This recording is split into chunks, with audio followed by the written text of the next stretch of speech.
Hello, my friends and fellow low brass players. I hope you're having a wonderful time getting back into your school programs this year. I'm looking to help you out a bit as you get back into practicing and working on that wonderful school music. So I have some tips that I think will not only help you improve as low brass players, but also help you enjoy your practice time and your school music even more. So let's get started.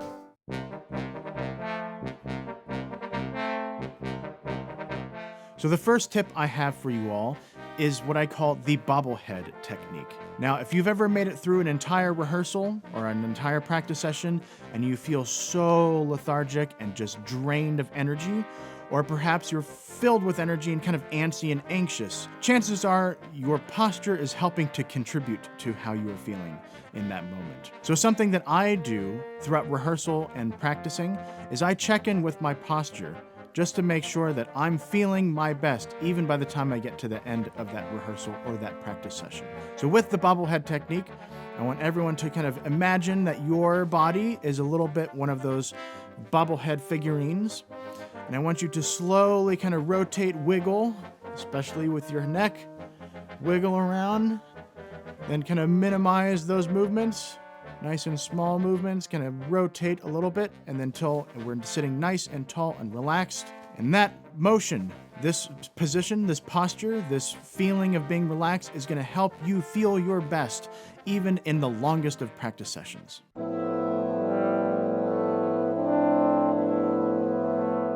So now that we've done our little bobblehead posture check, the next thing that's really important is the breath.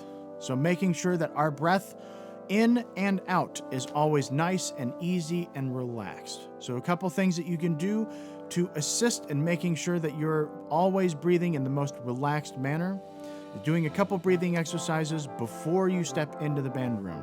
One of the breathing exercises that I like to do every time before I practice is what I call flow breathing. So we're getting a nice flow of air in, a nice relaxed flow of air out. In this case, I like to set a metronome on and go 4 counts in, 4 counts out. So breathing in and out.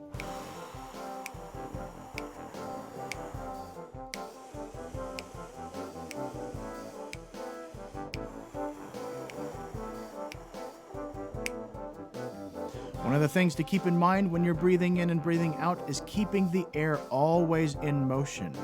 It should never be kind of stopping at the top or stopping at the bottom, but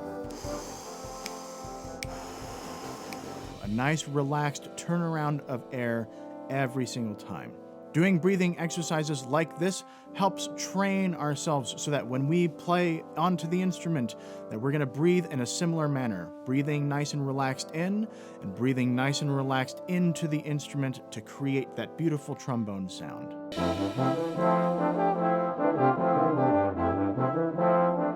Once you've done your breathing exercises, it's now time to play the instrument.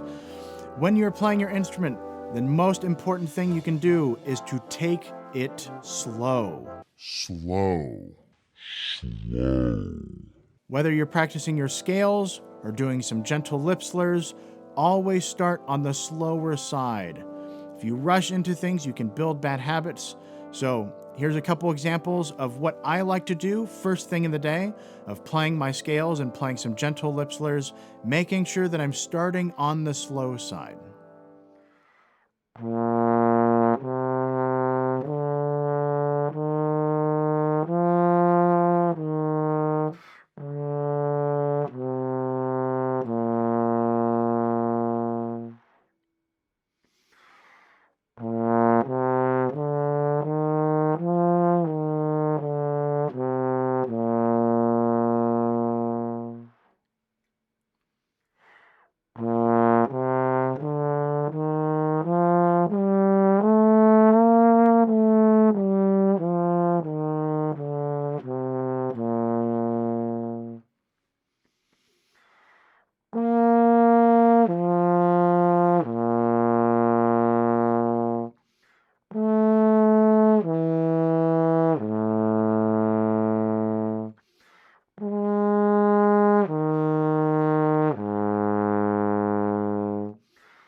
Playing slow scales and slow lip slurs really helps for you to continue to work on that good breath. Relaxed breathing in, relaxed breathing out, so we can focus on creating the best possible sound that we can.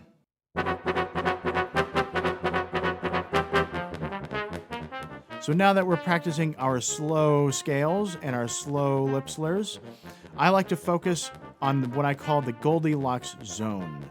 Now, much like the story of this bed is too small, this bed is too large, this bed is just right, we're going to be doing the same thing with our tone. We want to make sure that our tone is not too tight,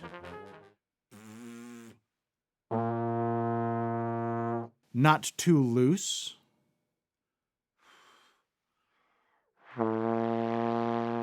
but just right.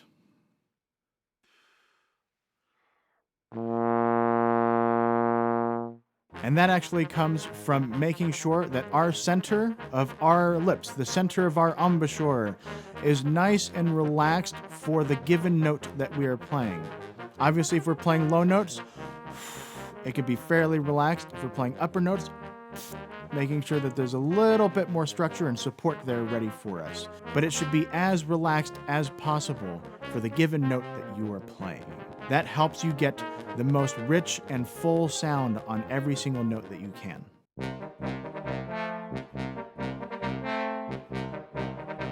Now that we'll be putting some of these tools to good use in our practice sessions, something to keep in mind is for those practice sessions, especially if you're coming off of a long period of not playing and not practicing, which is totally okay. But now that we're bringing things back onto the instrument, getting back into practicing, is to keep your practice sessions a little on the shorter side to start and make them a little bit more frequent. It's always better to have 15-minute practice sessions and do it every single day than it is to do 1.5 hours of practicing on one day of the week. Those little 15-minute practice sessions help build consistency so that we're always knowing how to get to our best sound earlier. We're always practicing those good habits of good breathing. We're making sure that we're having our good posture every single time that we take the instrument out of the case, and that we work on either our band music or other exercises that help us learn and grow as low brass players. So in those early weeks, those early days, making sure that we're only practicing for about 15, maybe 30 minutes a day. That'll help us get back into the habit, back into the swing of things. And then as your embouchure develops, as you learn and grow as a player, then those practice sessions, you can lengthen them a little bit more, but it's always better to go for consistency than it is for sheer volume in one particular day.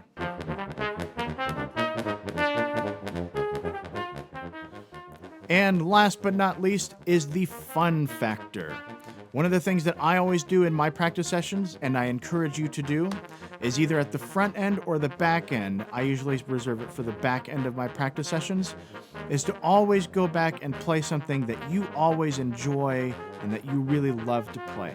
So for me, I'm a huge video game music nerd, so there are several melodies that I always go back to and play at the ends of my practice session, just to make sure that I'm having and enjoying the time that I'm spending with my instrument and the music that I'm making. So whether or not that is the theme from the Super Mario Brothers franchise,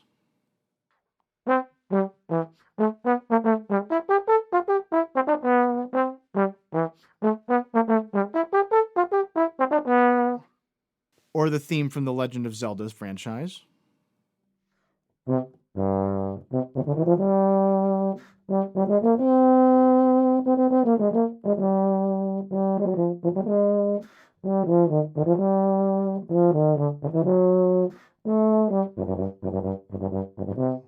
or one of the themes from the Avengers movies,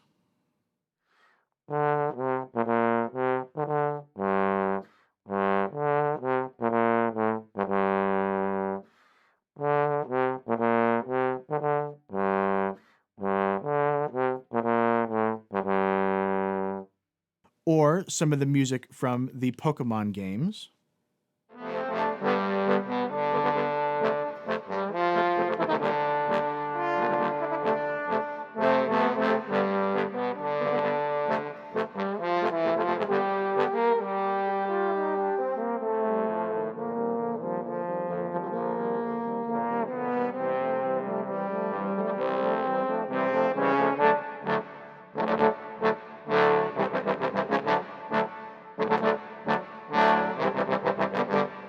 ending with something like that always puts me in a better frame of mind, helps me really enjoy the time that I've spent with my instrument making the music that I want to make.